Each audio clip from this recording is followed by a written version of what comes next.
세계 곳곳에서 생기는 기상이변,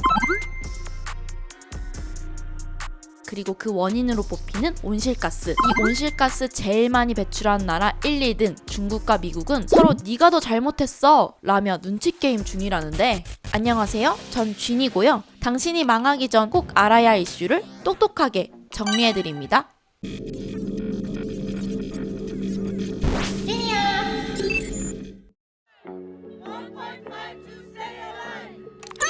Our patient is dying! The earth is dying! 1.5 to stay alive!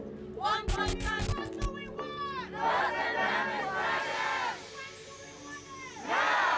이번 달 이집트에서 개최된 UN 기후변화 총회에선 이런 시위가 열렸어요. 요지는 이렇습니다. 기후위기를 불러온 온실가스를 많이 배출하는 건 주로 부자 나라들인데, 이것 때문에 홍순위 가뭄민이 피해를 보는 건 탄소를 별로 배출하지도 않는 가난한 나라들이니 선진국이 피해를 보상하라는 거죠. 사실 선진국들은 2020년까지 1,000억 달러, 그러니까 우리나라 돈으로 130조 정도를 모아서 개도국들을 지원하기로 했는데 다들 쉽게 지갑을 안 열고 있어요. 덴마크 정도만 우리 돈 180억 원을 모아 기후변화로 피해를 본 개도국에 지원을 하기로 한 상태죠. 그러다 보니 이 기후재앙으로 인한 손실과 피해가 이번 UN 기후변화 총회 공식 의제에 처음으로 오를 정도로 중요해졌습니다. 개발도상국들도 목소리를 내고 있고요. Despite our very low carbon footprints, and yet we became a victim of a man-made disaster.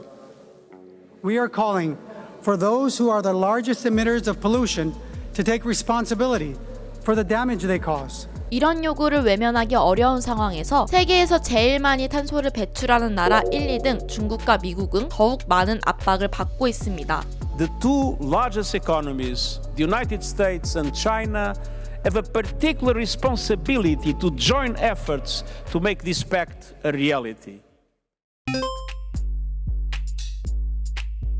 먼저 세계 최강국 미국은 어떤 입장이냐? 사실 최근 미국에선 친환경 에너지를 늘리고 탄소 배출을 줄이는데 수천억 달러를 투자하는 이른바 인플레이션 감축법이 시행되고 있는데요.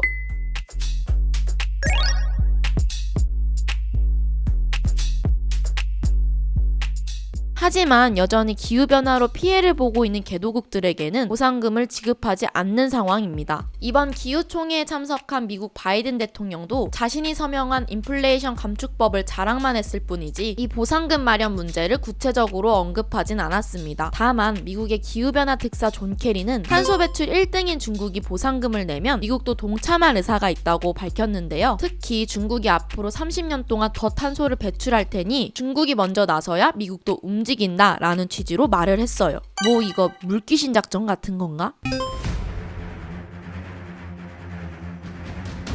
세계에서 탄소를 제일 많이 배출하는 나라 중국은 보상금 문제에 어떻게 반응했냐고요? 자, 일단 중국은 미국의 2배 이상 더 많은 탄소를 배출하고 있습니다.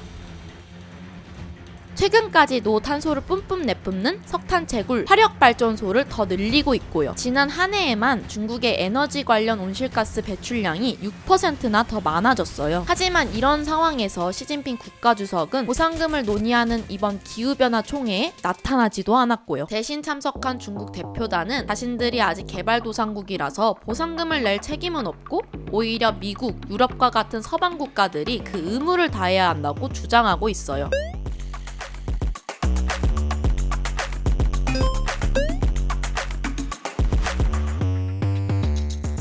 중국은 경제 규모론 세계 2등이지만 세계 무역기구 분류상 개발도상국이기도 하거든요.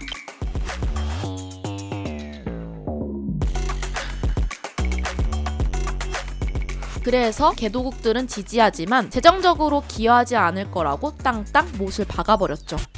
그나마 다행인 건 그닥 사이가 좋지 않았던 미국과 중국. 며칠 전 바이든 대통령과 시진핑 국가주석이 만나 화해도 하고 기후변화 대책을 같이 세워보자고 결의를 다졌어요. 탄소 배출계의 양대 산맥 미국과 중국이 먼저 손잡고 나선다면 이 보상금 문제 더 빨리 해결되지 않을까요? 그럼 지금까지 쥐니였습니다.